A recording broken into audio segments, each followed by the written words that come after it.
Welcome to a story about impossible dreams.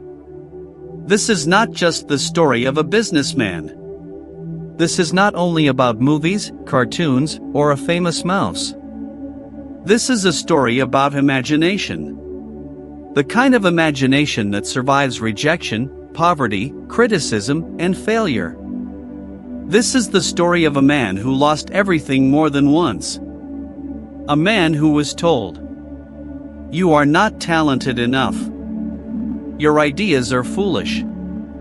You dream too much." But he refused to stop dreaming.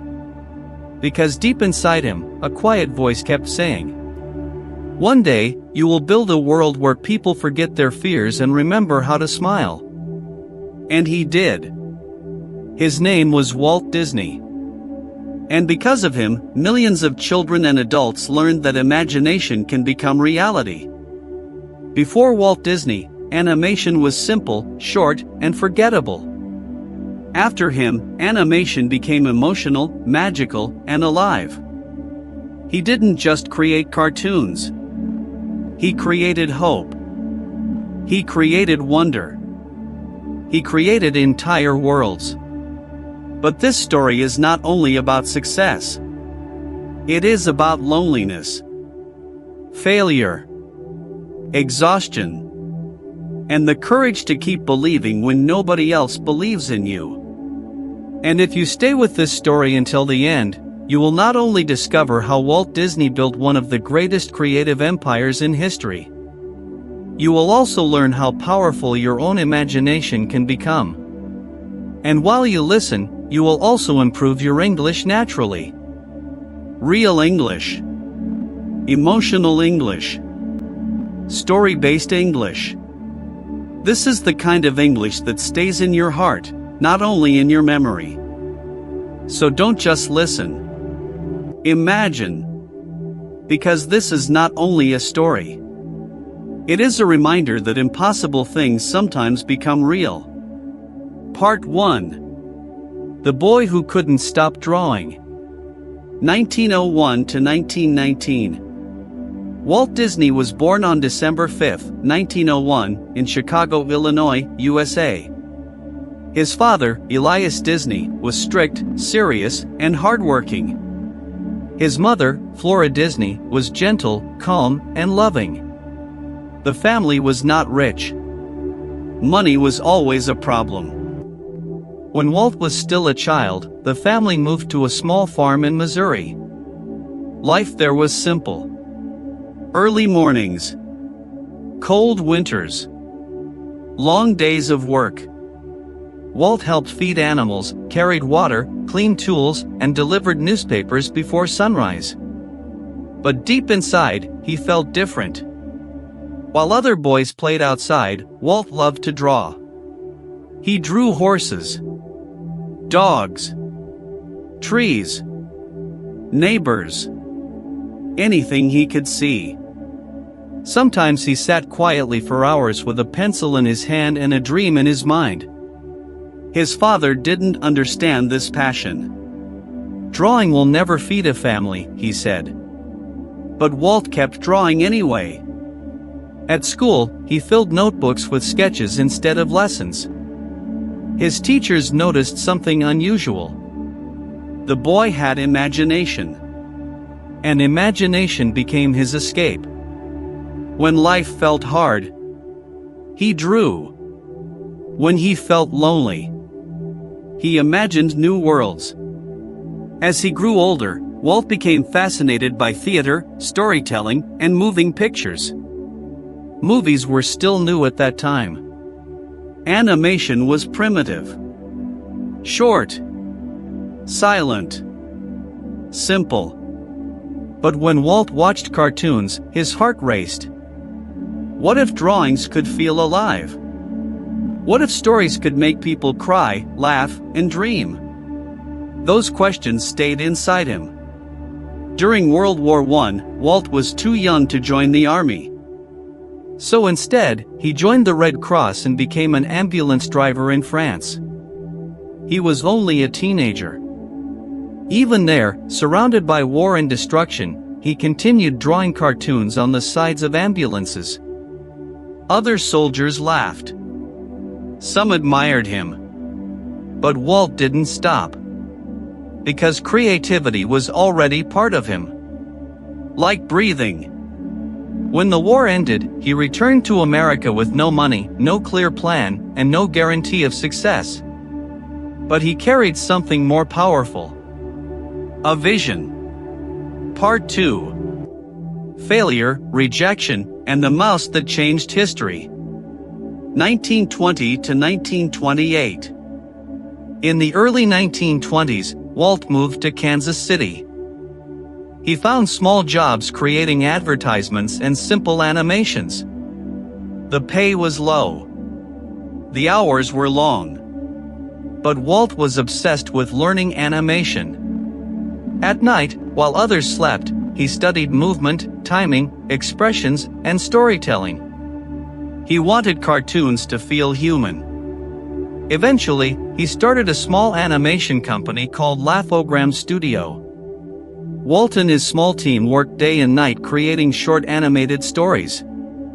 They were young, excited, full of energy. But there was one problem. The company had almost no money. Bills piled up. Employees waited for salaries. Food became difficult to afford. Sometimes Walt survived by eating only canned beans. Still, he kept working. "I'm close," he whispered to himself. "I know something bigger is coming." But reality was cruel. In 1923, Laugh-O-Gram went bankrupt. The company collapsed completely. Walt had failed. He was only 21 years old. No money. No business.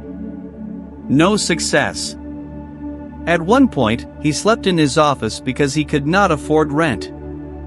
Most people would have returned home and given up. Walt did the opposite. He bought a train ticket to Hollywood with only a few dollars in his pocket. He arrived in California with a suitcase, a few drawings, and impossible dreams. Hollywood was dominated by actors and film studios. Nobody cared about cartoons. But Walt believed animation could become something bigger. Together with his brother Roy Disney, he started a tiny new company in a small office. The Disney Brothers Studio. At first, success came slowly. Then Walt created a character named Oswald the Lucky Rabbit. People loved him. For the first time, Walt tasted real success.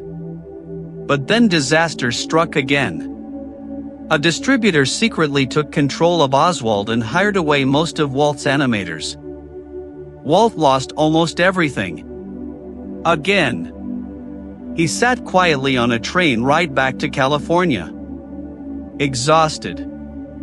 Heartbroken. Angry. But during that train ride, an idea appeared in his mind. A small mouse. Friendly.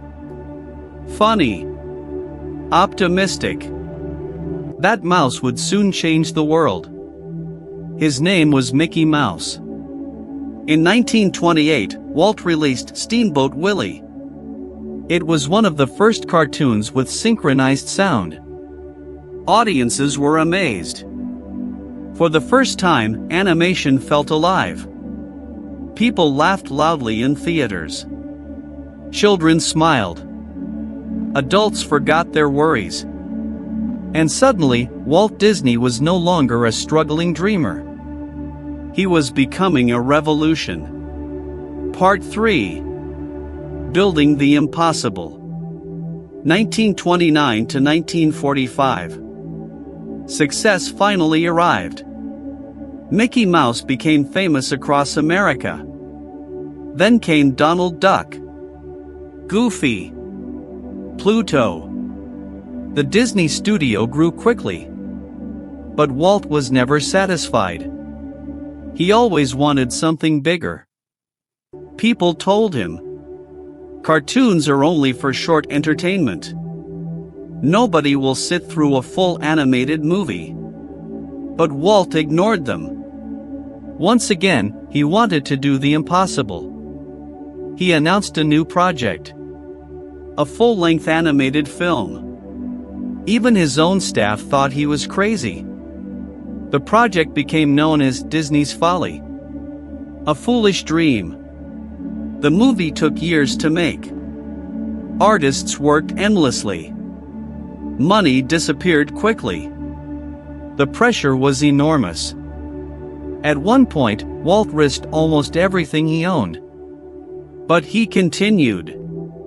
Because he believed audiences wanted emotion, not just jokes. Finally, in 1937, the film was released. Its name was Snow White and the Seven Dwarfs. The result shocked the world. People cried during an animated movie for the first time. The film became a massive success. Hollywood changed forever. Animation was no longer small entertainment. It became art. But success came with a cost. Walt worked constantly. He pushed employees hard. Sometimes too hard. Inside the studio, stress grew. In 1941, many Disney animators went on strike. Workers demanded better pay and better conditions. For Walt, the strike felt personal. Like betrayal. The atmosphere inside the company became painful and divided. Then World War II began. The studio started creating military training films and propaganda animations for the American government. Money problems returned. Walt felt exhausted. But even during difficult times, his imagination never stopped moving. Because somewhere inside him, another impossible dream was growing. A place where families could escape reality together. A magical place. Part 4. The Kingdom of Imagination. 1946 to 1966. After the war, Walt became fascinated with a new idea. Not just movies. A real world. A place filled with adventure, fantasy, music, and happiness. An amusement park unlike anything people had ever seen. At that time, amusement parks were often dirty, noisy, and unsafe. Walt wanted something different. He wanted beauty. Cleanliness. Storytelling. Magic. People laughed at the idea. A movie studio building a theme park? It will fail. Banks refused to support him. Business experts doubted him. But Walt continued anyway. He sold property. Borrowed money. Risked his reputation. Construction began in California. The project was called Disneyland. When Disneyland opened in 1955, thousands arrived. Children ran through fantasy worlds. Parents smiled like children again. For many visitors, it felt like entering a dream. Walt walked through the park quietly, watching families laugh together. This was more than business. It was joy made real. But Walt still wasn't finished. He dreamed of an even larger project in Florida. A futuristic city. A new kind of world. However, his health was declining. Years of stress and heavy smoking damaged his body. In 1966, doctors discovered lung cancer. Even during illness, Walt continued planning new ideas from his hospital bed.